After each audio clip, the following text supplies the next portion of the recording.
Hey, Larry here. Acts 29, today the journey. Coming to you from Sunny World headquarters in Chiang Mai, Thailand. I'd like to welcome all of the viewers in Thailand and from around the world to this edition. Okay, well, we're going to get right in here today on account of because.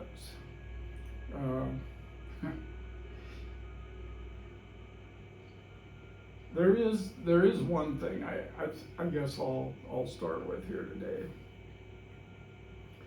and this is something that I am gonna have to do a lot more meditating on and assimilating for sure. But it's become more apparent to me as time goes on that I'm going through a transformation and a journey, as it were, from doing things for God to letting Him do what He wants to do through me. And that's a plateful, but that's what I've been going through for a number of years now, because for many years back in the day, it was, what can I do for God? What can I do for God? And then He kind of, not that was bad, but it was just that there was something more that He was wanting to get through to me and across to me. And so that began a journey from there, what can I do for God, to what can God do through me?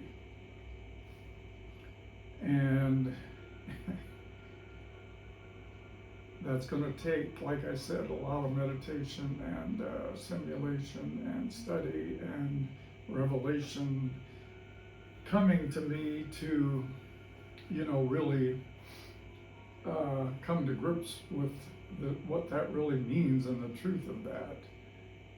Because I knew one had stopped, and then as I was kind of winding down from what can I do for God, and some pruning took place and some revelation took place, and I realized that there was a transition and more transformation I was going through.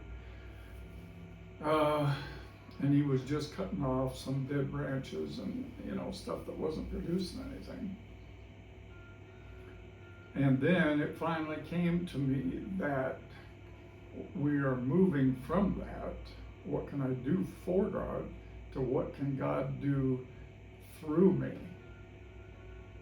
Because I can think of things to do for God. I can come up with all kinds of things and stuff, just out here to do for God. And it's not that that's bad and people aren't blessed by that, but I think the ultimate will of the Father is what can He do through His sons and daughters. In other words, way less of me and way more of Him, losing my life to gain His through me. What can He do through me? And for that to happen, I have to go through, that mortification process of the flesh. And I have to find out and discover what is His will, what is His plan to do through me, not what is my plan to do for Him, but maybe have nothing to do with being from Him. Okay, I can't go any farther down that trail today because I need some more time. But I just wanted to mention it because, you know, I think it's something that's on this journey of maturity and development that we're on, that is part of this journey. So, last week we talked about some good stuff, and we ended up with that little poem, Someday, because we were looking at people talking about not having the time and all that. And so I'm just going to read that little poem to start again today as a little refresher, because it's very short. They told me that someday they would get up and do all of the things that God had called them to. But now they have children to raise and bills to pay. But don't you worry, there's still someday, they say. Now when things calm down and they're retired, then they will not just think about what could have been, but before you know it, they're old and gray, and even then they say, someday. But their plans for the future became regrets of the past. They did nothing in the present, refusing to act. Someday is not on the calendar, my friend. It's a myth, a mirage, dust in the wind. So take action now before it's too late, and you won't suffer their same fate. Yeah.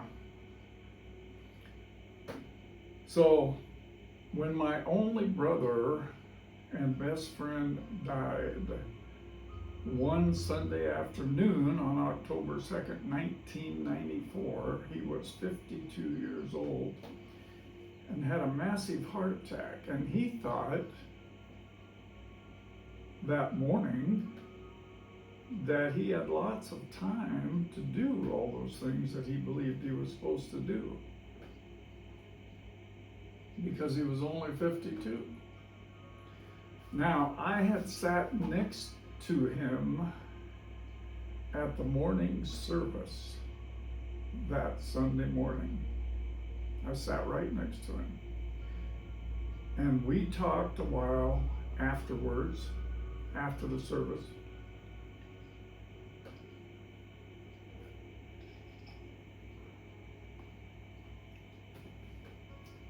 And I told him I'd try to come by in the afternoon and hang out.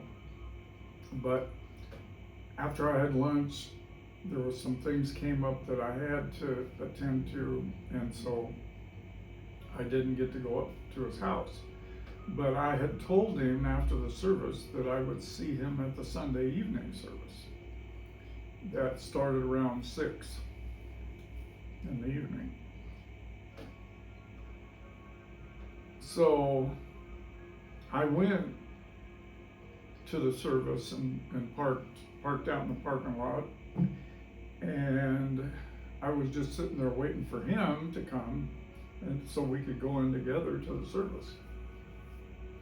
Well, you know, he never showed up, and now it's getting close to 6, and a lady came out from the building and came around to my door and said, "Hey, would you come inside?"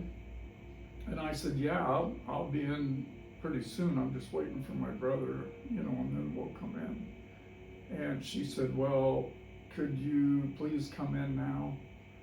And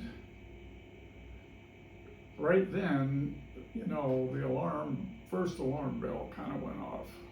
Like, this is kind of strange. So I'm walking into the building, and I'm thinking to myself, something's wrong, and I wonder who it is. But before I could think any more about anything, I sat down and she sat next to me and said, she said, "It's your brother." And I said, "Well, what about him?"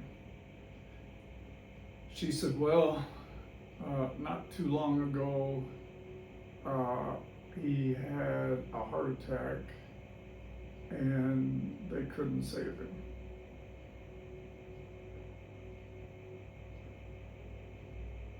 They couldn't save him. I was like, are you serious?" She said, "Yeah." She said, I'm so sorry to have to tell you this, and the pastor's on his way up to the house now. If you need me to drive you up there to his house, I'll be glad to do that." Well, that's kind of like getting hit in the head with a 2x4.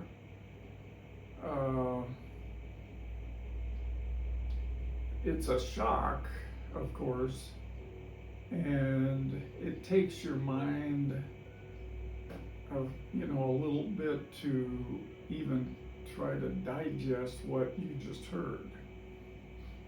And I said, "No, it's okay. I can drive myself, but I need to use the phone in the office." And so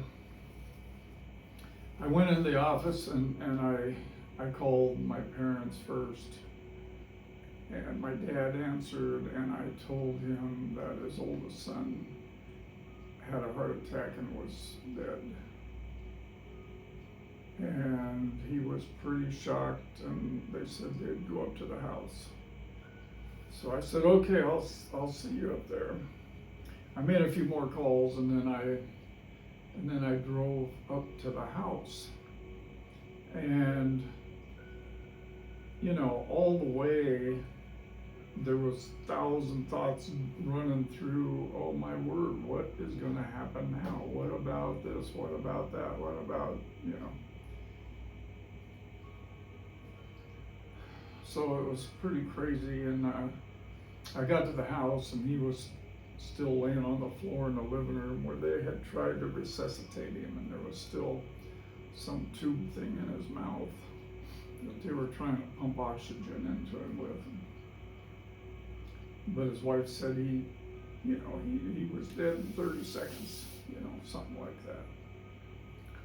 And while I was sitting there, and his dead body was right there on the floor, all I could think of was all of the things that he was going to do someday. I knew all the stuff that he wanted to do and was going to do, but kept waiting and waiting for that someday, when the kids are gone, when this is done, on and on and on. Well, I realized there that someday never came for him, nor was it going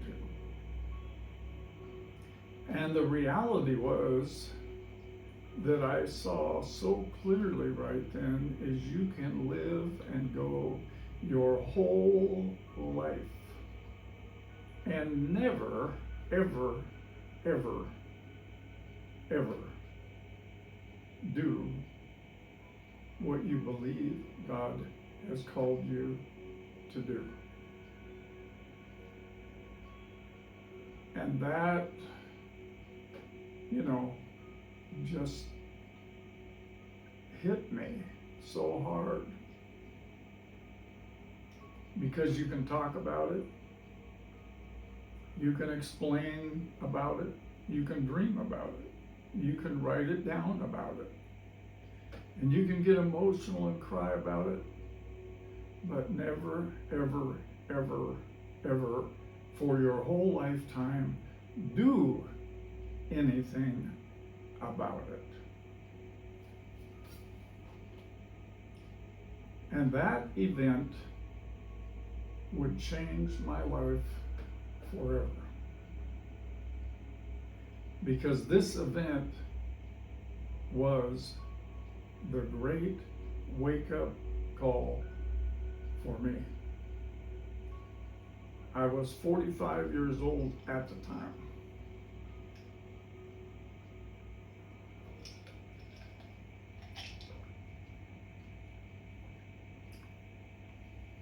And I had the great wake-up call.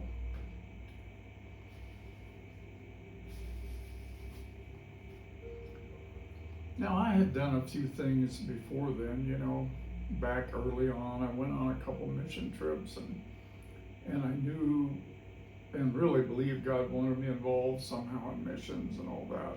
But, you know, as time went on, you know, you get married, you have kids, and on and on and on. And the next thing you know, you're 45. So the truth is, when we talk about that famous excuse of not having time, well, it turns out that you have time. But here's the deal. You don't have discipline. We have the time. We don't have the discipline to manage the time. Because we will find the time for the things that we value the most. People that love something and it is very important to them, they will find the time. The others, they will find excuses. And the sooner that you realize that it's not the money that's the problem, it's not the husband or the wife that's the problem, it's not even the devil that's the problem. So, brother man, what is the problem? You are the problem. You are the problem.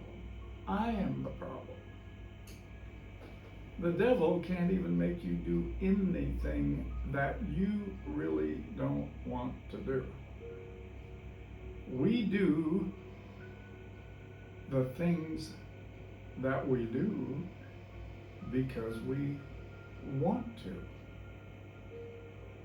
even if we don't want to. Wait a minute, brother man, you're getting pretty confusing here. I do the things that I want to because I want to, even if I don't want to. What are you talking about? Well, you know, there's character flaws and this and that, and you know, people have all kinds of different things. Heroin, hookers, or hot dogs. A to Z, you fill in the blank of things that people are trying to overcome and stop doing this, that, watching this, that, saying this, that, whatever it is. So, you know, I was addicted to chocolate covered donuts for over 20 years. And when it came time to stop eating those chocolate covered donuts, there were times, you know, that, and in my mind, I didn't want to eat any more chocolate covered donuts because I knew I had to stop. So I wanted to stop. But when I went into the grocery store, I'd always end up circling around and end up at the bakery. And for some reason, they had just pulled out a fresh batch of chocolate covered donuts and set up on the counter. And they were on sale. You buy 6, you get 6 free. And I'm thinking, wow, I could save a lot of money here. But wait, I I'm, I need to stop eating chocolate covered donuts. So what am I even doing here? I don't want to be here. But I walked out of the store with a dozen chocolate covered donuts, ate 3 on the way to the car, and hid the rest under the seat. Come in the house with chocolate on my face. A big disgrace.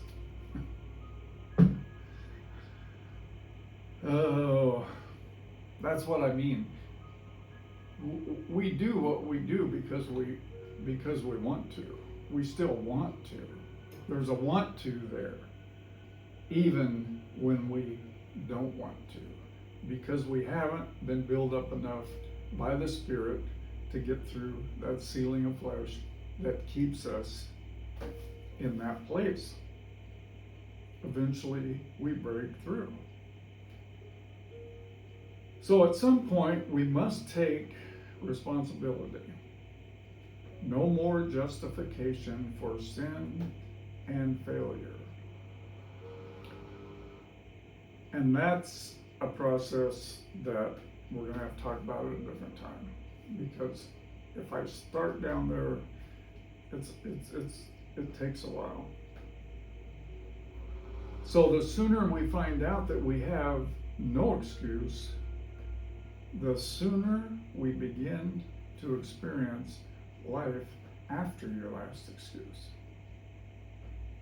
So it was a major event when I discovered that I actually had come to the place where I had no more excuses.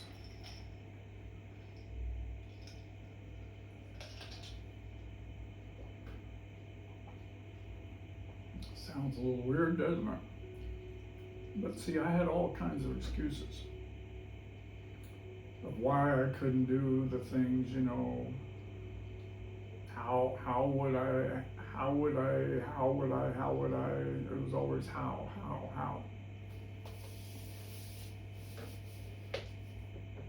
But I came to the place there when my brother died, and shortly thereafter that, I totally ran out of excuses,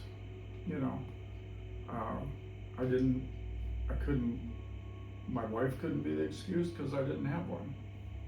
We went through a divorce. I couldn't use the job as an excuse because I had to quit driving the truck because I couldn't concentrate enough. I didn't have any more excuses. I didn't have a dog or a cat to take care of. I just had lost everything. So I had no more excuses. I was out. So here's a couple things I discovered that day when my brother died. You can go your whole lifetime and never do what God has called you to do. Number 2, I am the problem. Number 3, I have no more excuses. Number 4, do what I had never done before to have what I had never had before. We'll talk about that in a minute. So now, what would I do when I realized I had no more excuses? Well, that's when I began to do what I had never done before. There's things you've never done before. Believe it or not, there are things you've never done before. Most people have never even worshiped God alone in the quiet for an hour. They've never done that. They've never prayed in the Spirit for an hour. Never done that. There's so many things that believers have never done, and that's why they only have what they have. So now there was a freedom to begin to do these things. And the reason I could all of a sudden do this, where before everything looked impossible, yet now somehow was possible. I went from everything looking totally impossible after he died. It's like everything became possible.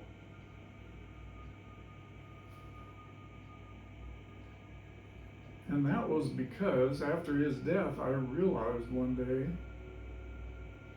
that all the fear was gone out of my life. All the fear was gone. I don't know. It wasn't something I tried to do or thought about or nothing. It's just like all of a sudden, all of the questions of how just disappeared. How wasn't even there anymore. Now the question was becoming why. Why was I going to do these things I'd never done before? Not how was I going to do them. It didn't matter how. What mattered was why. Why am I going to do these things? Why do I need to do these things? And there's a saying that I love because it's really what happened is once you become fearless, when the fear is all gone, life becomes limitless. And that's what happened. When I realized all the fear was gone, then everything was open. There was nothing to stop me. There wasn't anything. I didn't have anything. I lost everything. So now I just had no more fear. And maybe part of it was I had no more excuses because I had lost so much in my life at that point. But I had no fear of flying, traveling anywhere, or dying, succeeding or failing. I had no fear of other people's approval or railing about what I was going to do or not do. All the fear was gone.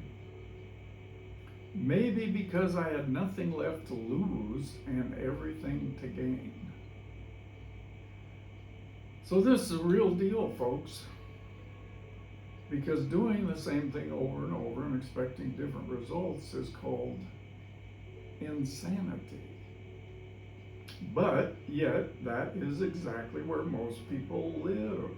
They live in a rut, which is just a grave with both ends kicked out. You know, when the wagon trains came west, back in the day, the covered wagons, when people were going to the west, moving out west, those wagon trails had become so deeply rutted from those wooden wagon wheels. They had iron around them, and they had dug into the ground as hundreds and hundreds and hundreds of wagons followed the same trail, that there came a day when they were so deep, once you got the wheel in there, it would never come out. So, you know, the horses would just go and everybody get in the back of the wagon and have dinner. Automatic pilot. It was auto wagon because they were in the rut, and there were it wasn't going to come out of the rut. So you could just take a nap and know that you were still on the trail. Most people just exist like they're already dead, but they just haven't buried them yet. So a little while after, you know, he passed away, when I quit the truck driving job, they all said, what about your retirement? What about your retirement, Larry? I said, well, what about it? They said, if you quit now, you're not going to get your full retirement. I said, my brother worked for Bonneville Power for 20 some years, and he only had a few more years to go to get his retirement, but guess what? He didn't get it. He didn't get his retirement. He died before he could get it. I said, I'm gonna live before, and I'm not worried about retirement. Well, what are you going to do? What are you gonna do? I said, well, I'm not sure. I don't exactly know what I'm gonna do. But I do know this, I am not going to do what I've been doing here at this company for the last 5 years. That's one thing I know, is I'm not gonna do this anymore. I don't know what I'm gonna do, but I'm not gonna do this. Well, their conclusion was, you must be out of your mind. I said, well, no. I said, actually, I'm out of yours. See, the prison is in the mind. And they were so locked up in the matrix of the status quo, which means the mess that we are in, they could not for 1 second allow their thinking to look outside of the prison box they were in.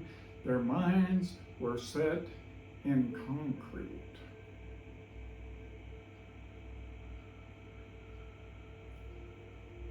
Some of these warehouses I went to, that I delivered to for years, I knew these guys, and when I was there really early in the mornings, when I was the first truck in or whatever, they'd come out of the lunchroom or whatever, and they were like zombies. They were just like zombies. They just moved, they just moved. They knew the rut. And all they ever talked about was, oh, I got 10 more years, man. I only got 10 more years. I only got 5 more years. I only got 3 more years. Retirement was the carrot on the string. We must be filled with and led by the Holy Spirit. We must have the walk of the Spirit in these days. We have to. Because if we don't, we're going to have a tough row ahead, a really tough row ahead. So here's a couple sayings that I always liked. Life, how long is it? Well, nobody knows. But the tragedy of life isn't that it's over so quickly, but that we wait so long before we start to live it. And people think they're going to live on this earth here. They just think somehow they're going to live here forever, and then they die one day without ever having really lived. Now here's one that really got me. On the plains of hesitation. Okay, and we're not talking about airplanes here. We're talking about physical desert type plains. On the plains, Plains of hesitation, lie the dry bleached bones of those who on the threshold of opportunity sat waiting and waiting and waiting, they died.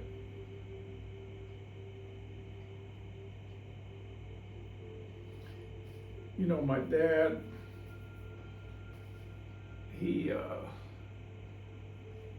I don't know, how old he was, 60s, 70s, somewhere around there, and he used to tell me all the time, you know, and he'd cry about it and get emotional about it, and you know how he believed and knew God wanted him to sell their house and buy a motorhome and travel around the country and stop at different churches and share their testimony and all the things that God had done, you know, in their life. Because they, you know, they had a great testimony of salvation and healing, and you know, my mom was healed of incurable disease, and he didn't get saved till he was like 50, and you know, there was no chance of him getting saved. He got saved, my brother, me. So, you know, he wanted to travel around the country and stop and share all this good stuff that had happened to him and encourage people in their faith. And he would talk about it all the time. Well, I know God wants, you know. And I'd say, well, so what's stopping you? Why don't you do it? You know, you're retired, you know, my mom's retired, you got nothing to do here on the little farm. Why don't you sell the place and do it? Well, who'd want to buy this place? Who'd want to buy this place? The house is all run down, and I heard him talk about this stuff so much, you know. But then he always had an excuse. Well, who'd listen to me? You know, well, who'd really listen to me? You know, they won't even let me share at the local church here or whatever, you know. So he had this vision, and it was very real, and I believe that it was genuine, and that they should have done this. But at the same time, nothing was ever done. You know, they never, you know, and my mom, she didn't really want to sell a house because it was like her end time house, you know, and she had prepared for the end with gardens and, you know, all that stuff. She was original prepper before there were preppers. And this was her end time house, and it had been paid for years. They didn't know anything, and you know, and she didn't really want to sell it. And so they, you know, this went on and on and on.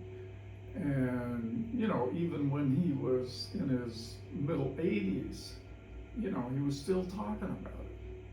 When he wasn't even able to drive a motorhome across the country, but still talking about doing it. And it was just sad, you know, and I watched this, and that's part of the reason, too, that, you know, I did what I did back in those days. And, you know, we'll talk about that at some time.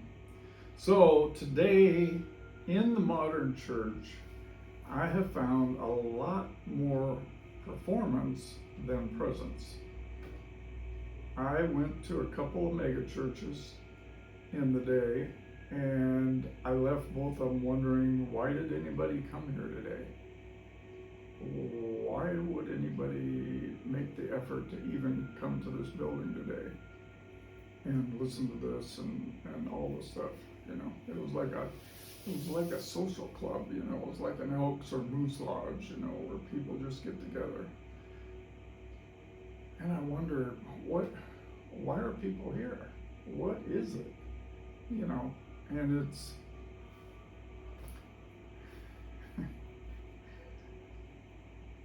Morgan Freeman did a documentary I watched once called Finding God. Finding God. And he traveled the world. He went all around the world, and he talked to every kind of religion you can imagine to find God. Finding God.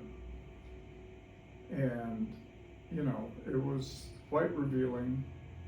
And of course, he, you know, in America, he ended up at the Osteen mega church there. And after the service, somebody asked him, well, what'd you think of that? What'd you think of that service? Or what'd you think of this time? And this is exactly what he said. He said, that was quite a show. That was quite a show.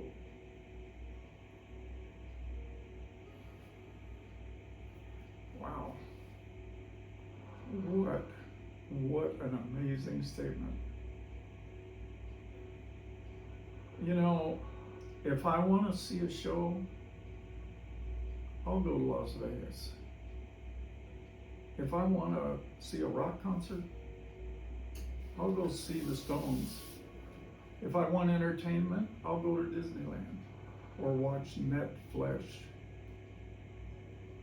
If all I'm getting is motivation without transformation, it's only an emotional dopamine hit. Like telling you one day that you will build a house. Yeah, you're gonna build a house, man. Just hang in there. Yes, you. But you have no material, you have no tools, you have no training to actually build it.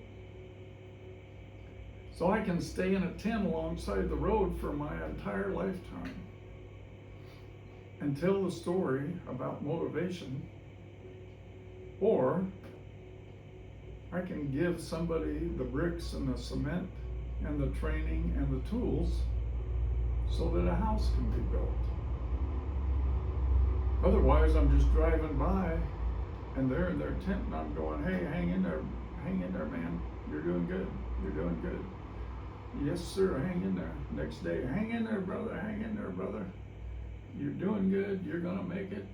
It's only a matter of time. No. I've got to start giving them some material to work with so they can build a house. And the most heartbreaking loss is the number of believers who are caught completely unprepared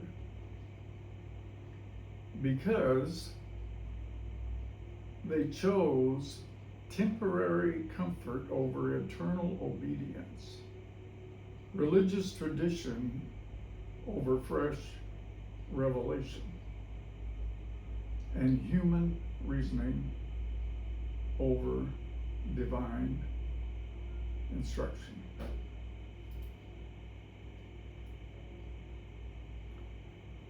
Well,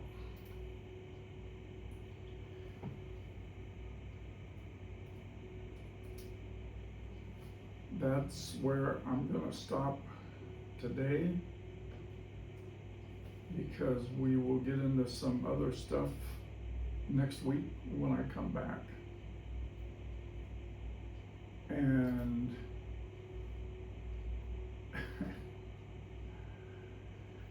wow, a journey, eh?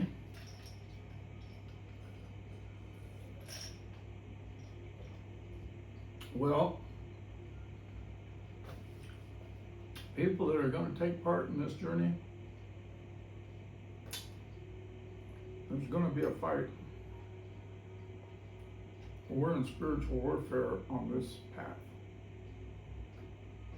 There's an enemy that tries to stop our progress, our prayer, everything.